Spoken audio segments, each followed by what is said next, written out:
Hi friends.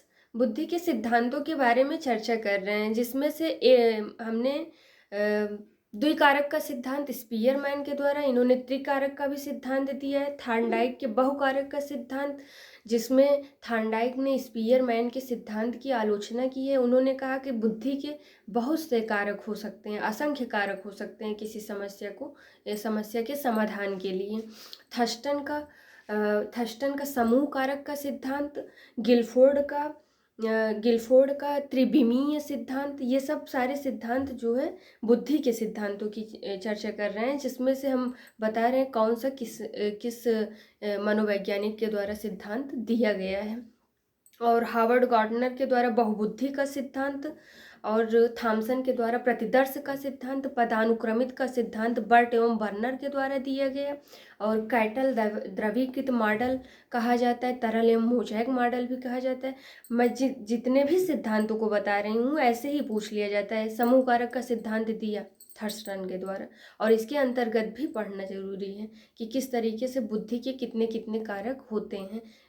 तो Spearman का द्विकारक या त्रिकारक का सिद्धांत दिया है। बहुकारक का सिद्धांत थर्स्टन ने दिया, थार्नडाइक ने दिया है। समूह कारक का सिद्धांत थर्स्टन ने दिया है। पदानुक्रमित का सिद्धांत बर्ट एवं बर्नर ने दिया है। इस अभी हम चर्चा करेंगे हार्वर्ड गार्डनर के बहुबुद्धि के सिद्धांत को। इन्होंने कहा कि बुद्धि जो है वो बुद्धि के जो कारक होते हैं, कोई भी मनुष्य के पास एक ही प्रकार की विशिष्ट योग्यता हो सकती है। ऐसा नहीं है कि वह अपने में सारी चीज़ों को सभी चीज़ों को कुछ मात्रा में वो हो सकता है, लेकिन किसी एक मतलब विशेषता हासिल कर सकता है, किसी एक में ही उसको विशिष्टता हासिल हो सकती है। इन्होंने बुद्धि के 10 तत्वों को बताया है। इन्होंने कहा कि बुद्धि के 10 तत्व होते हैं, लेकिन ये बताने की कोशिश की कि जो बुद्धि है वो जो है अब किसी एक विशेषता को ही अपने अनुकूल बना के, उसी वातावरण के अनुकूल बना के, इनका मानना है कि व्यक्ति के पास ऐसा वो होता है कि व्यक्ति जो है तभी मतलब केवल एक ही योग्यता वो विकसित हो सकती है उसके अंदर, क्योंकि वातावरण जो है किसी एक के लिए ही अनुकूल होती है। तो इन्होंने जो 10 प्रकार की योग्यता बताई हैं इसको देख लेते हैं। पहला इन्होंने सांख्यिकी बताया है,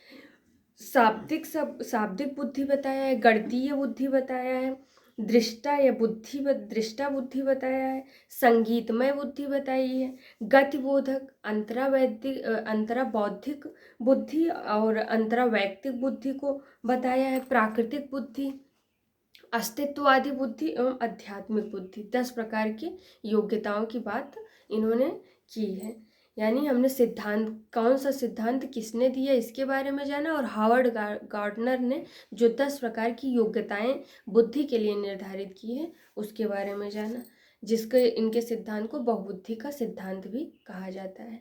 धन्यवाद।